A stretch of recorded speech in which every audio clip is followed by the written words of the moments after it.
नमस्कार प्यारे बच्चों। आज हम इस वीडियो में बात करने वाले हैं जो हमारा क्लास 10th के प्रैक्टिस पेपर हम लोग सॉल्व कर रहे हैं उसका ये सेकंड पार्ट है। और फर्स्ट वाले पार्ट में हम लोग फर्स्ट वीडियो में ये कवर कर चुके हैं कि क्वेश्चन नंबर फर्स्ट से लेकर क्वेश्चन नंबर 5th तक आप पूरा कवर कर चुके हैं। तो ऑब्जेक्टिव क्वेश्चंस जो आपके एग्ज़ाम में आते हैं वो हम नए पैटर्न के आधार पे बिल्कुल डिस्कस कर चुके हैं। तो यहाँ पे अब आपके लिए ये जो मॉडल पेपर है इसमें हम आगे बढ़ते हैं और आज की वीडियो में हम क्वेश्चन नंबर 6 से लेकर क्वेश्चन नंबर 10 तक मतलब 5 क्वेश्चन और डिस्कस करेंगे। फिर वीडियो के अगले पार्ट में अगले 5 क्वेश्चन हम तैयार करेंगे।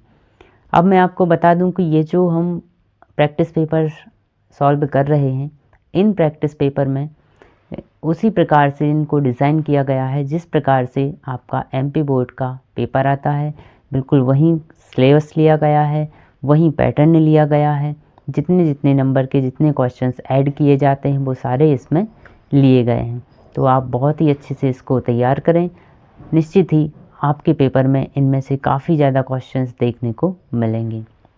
अगर आप चैनल पे नए हैं तो आप सब्सक्राइब कर दें, साथ ही वीडियो को लाइक कर दें। एक एक पेपर आपके लिए बहुत इम्पोर्टेंट होने वाला है। कुल 6 से 7 टेस्ट हम विज्ञान के लगाएंगे। इसके अलावा अन्य सब्जेक्ट के जो टेस्ट हैं वो भी लगाए जाएंगे, चाहे वो फिर हिंदी का हो या फिर अदर सब्जेक्ट का हो। आपका मैथ्स का भी मैं लेके आऊँगा। तो चलिए यहाँ पे हम स्टार्ट करते हैं आज का हमारा पहला। और ये जो हमारी सीरीज़ चल रही है, ये जो हमारा पेपर है जो कि आपका मॉडल पेपर है, इसका क्वेश्चन नंबर 6 है। तो क्वेश्चन नंबर 6 जो हमसे कहता है वो ये है कि ये यहाँ से 6 क्वेश्चन नंबर 6 से लेके आपके लिए क्वेश्चन नंबर 17 तक 17 तक दो नंबर के क्वेश्चंस पूछे जाते हैं। तो उसी हिसाब से यहाँ पे क्वेश्चंस होंगे। तो आज का हमारा जो पहला क्वेश्चन है वो हम लोग देखते हैं, अवक्षेपण अभिक्रिया किसे कहते हैं। तो अवक्षेपण अभिक्रिया की अगर मैं बात करूं, अवक्षेपण अभिक्रिया किसे कहते हैं, एक उदाहरण के साथ समझाइए। तो अवक्षेपण अभिक्रिया वो है कि जैसे कि कोई अभिक्रिया हो रही है और उसमें एक विलयन का निर्माण होता है उत्पाद के रूप में। तो जो आपका विलयन बनेगा उस विलयन में बिना घुला हुआ जो पदार्थ होगा वो नीचे अवशेष के रूप में बैठ जाएगा, उसे ही हम कहते हैं अवक्षेपण। और इस प्रकार का जो उत्पाद मिलता है उसे बोलते हैं, इस प्रकार की अभिक्रिया को अवक्षेपण अभिक्रिया। तो यहाँ पे ऐसी रासायनिक अभिक्रिया जिनमें आंवले लवण बनता है, जो विलयन से पृथक हो जाता है, अवक्षेपण अभिक्रिया कहलाती है। इसका एक एग्जाम्पल हमको देना है। तो एग्जाम्पल के लिए सबसे अच्छा एग्जाम्पल ये जो आपका AgNO3 है, मतलब कि सिल्वर नाइट्रेट है। इसकी अभिक्रिया NaCl सोडियम क्लोराइड एक्वस से कराई गई, तब हमारे लिए AgCl प्राप्त होता है, मतलब सिल्वर क्लोराइड प्राप्त होता है। और साथ में आपका बनता है NaNO3, मतलब सोडियम नाइट्रेट का निर्माण होता है। और यहाँ पे जो सिल्वर क्लोराइड है, सिल्वर क्लोराइड जो होता है यह सफ़ेद अवक्षेप के रूप में अभिक्रिया में विलयन में अलग कर लिया जाता है। तो ये हो गई हमारी अवक्षेपण अभिक्रिया। इसी प्रकार से जो अगला क्वेश्चन हमारा है वो है क्वेश्चन नंबर 6 का ही, जो आपके लिए अथवा में पूछा जाता है। तो जो अथवा वाला क्वेश्चन है वो हम अब डिस्कस करते हैं। खाद्य पदार्थों को विकृत ग्रंथिता से बचाने के लिए 2 उपाय लिखिए। तो जो खाद्य पदार्थ होते हैं उसमें एक गुण पाया जाता है, या फिर ऐसा कहना चाहिए कभी कभी वो जो तेल के और बसाक से बनते हैं उन खाद्य पदार्थों में विकृत गंधिता, मतलब 1-2 दिन के बाद जो गंदी स्मेल है वो आने लगती है या गंध आने लगती है। तो इसके लिए, इसको रोकने के लिए क्या उपाय हैं, ये यहाँ पे पूछा गया है। तो हम लोग देखते हैं जो कुरकुरे आपके आते हैं या चिप्स वगैरह के पैकेट्स आते हैं, इन सभी में नाइट्रोजन गैस को भर के रखा जाता है, क्योंकि ये तेल से बने होते हैं। और यहाँ पे विकृत गंधिता से बचाने के लिए नाइट्रोजन गैस उसमें भर देते हैं। तो विकृत गंधिता को रोकने के लिए नाइट्रोजन प्रतिऑक्सीकारक को मिला दिया जाता है। दूसरा हम क्या कर सकते हैं, सभी खाद्य पदार्थों को आप वायुरोधी बर्तनों में रखें जहाँ पे क्या हो, हवा ना पहुँचे। तो उससे क्या होगा कि आपके जो पदार्थ हैं वो खराब नहीं हो पाएंगे। क्वेश्चन नंबर 7 की हम बात करते हैं। क्वेश्चन नंबर 7 में आपसे पूछा गया है वॉशिंग सोडा एवं बेकिंग सोडा के दो उपयोग बताइए। तो धोने के सोडा जिसे हम बोलते हैं वॉशिंग पाउडर या फिर धोने का सोडा, तो इसके दो उपयोग क्या हो सकते हैं। सोडियम कार्बोनेट इसे कहा जाता है और इसका जो रासायनिक सूत्र होता है या केमिकल फार्मूला जो आपका होता है वो होता है Na2CO3। तो वॉशिंग सोडे का जो रासायनिक सूत्र है वो क्या है, Na2CO3। इसे आप एक दो बार बोलें, आपको अच्छे से ही याद हो जाएगा यहीं पे इस वीडियो में। तो चलिए आगे हम देखते हैं कि इसका आंसर क्या है कि धोने के सोडे के दो उपयोग। पहला उपयोग क्या है, सोडियम कार्बोनेट का उपयोग कांच उद्योग में और कागज़ उद्योग में किया जाता है। दूसरा है आपका सोडियम कार्बोनेट का उपयोग घरों में साफ़ सफाई में भी हम लोग करते हैं, या फिर धोने के सोडे का उपयोग घरों में साफ़ सफाई में भी किया जाता है। चलिए अगले क्वेश्चन को हम देखते हैं। अब आपसे पूछा गया है बेकिंग पाउडर। बेकिंग पाउडर के दो उपयोग लिखने। तो बेकिंग पाउडर बनाने में जो बेकिंग सोडा और टार्ट्रिक अम्ल का मिश्रण है, इसका उपयोग सोडा अम्ल अग्निशामक में भी किया जाता है। तो जो बेकिंग पाउडर है इसमें क्या है, बेकिंग सोडा जो है वो बेकिंग पाउडर बनाने में इसका उपयोग किया जाता है, एक हो गया। और दूसरा उपयोग हो गया आपका सोडा अम्ल अग्निशामक में भी किया जाता है। क्वेश्चन नंबर 7 का जो अथवा है वो हम लोग देखते हैं अब। तो क्वेश्चन नंबर 7 में जो अथवा में क्वेश्चन पूछा गया है वो है जल की अनुपस्थिति में अम्ल का व्यवहार अम्लीय क्यों नहीं होता। तो अगर कोई भी किसी भी प्रकार का अम्ल है तो उसके लिए अम्लीय गुण प्रदर्शित करने के लिए सबसे बड़ी बात यह है कि जब तक वो H+ आयन नहीं बनाएगा, मतलब अम्ल कोई भी अम्ल हो उसे अम्लता दिखाने के लिए H+ आयन का निर्माण करना पड़ता है। अगर किसी भी कारण से वो H+ आयन नहीं बनाता है तो वह अम्लीय गुण प्रदर्शित नहीं करेंगे।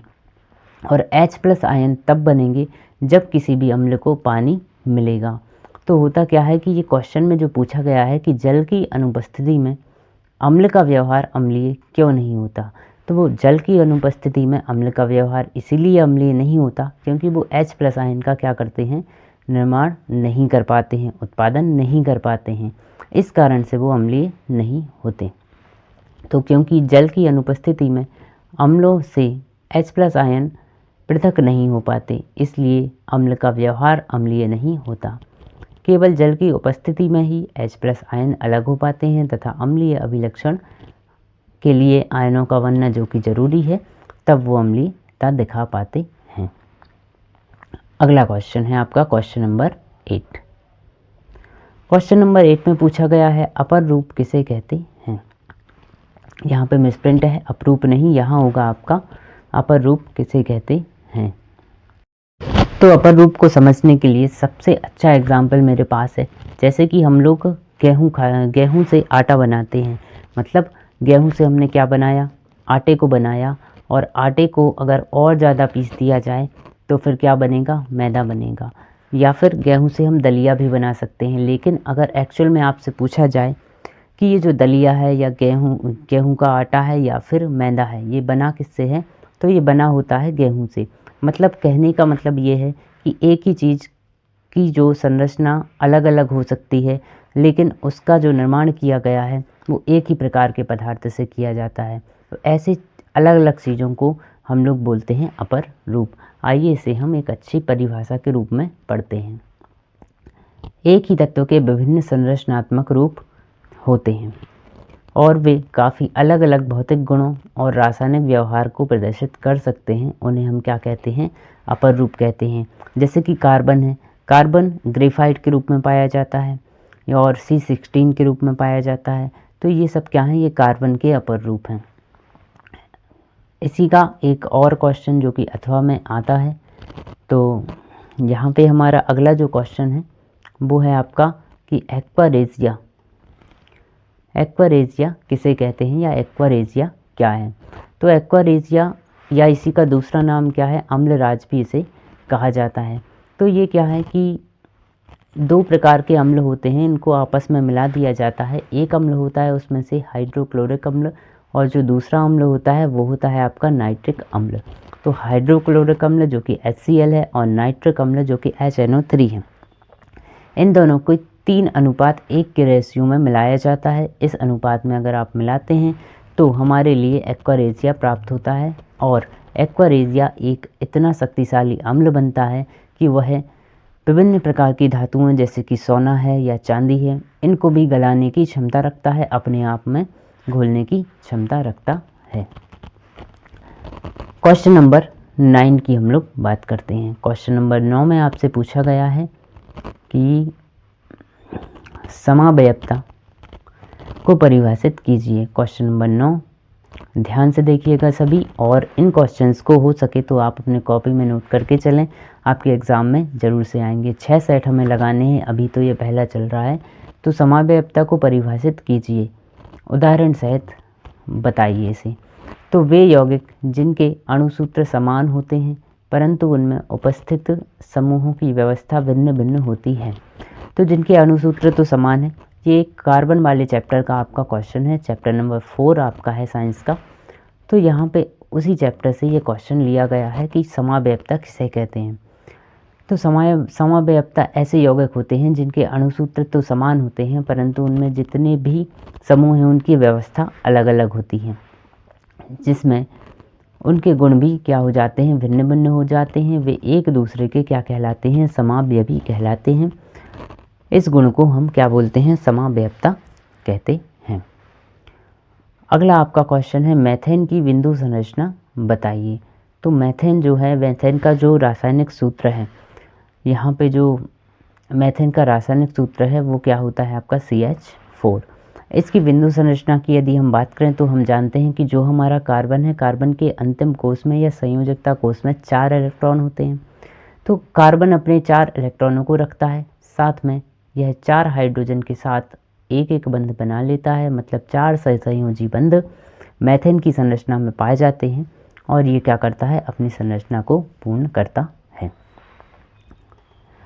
क्वेश्चन नंबर 10 की अगर हम बात करें, जो कि आज का अंतिम क्वेश्चन होने वाला है, और अगर आपने इससे पहले चैनल को सब्सक्राइब नहीं किया है तो एक तो सब्सक्राइब कर दें, और दूसरा आप अपने दोस्तों को इसे शेयर ज़रूर करें।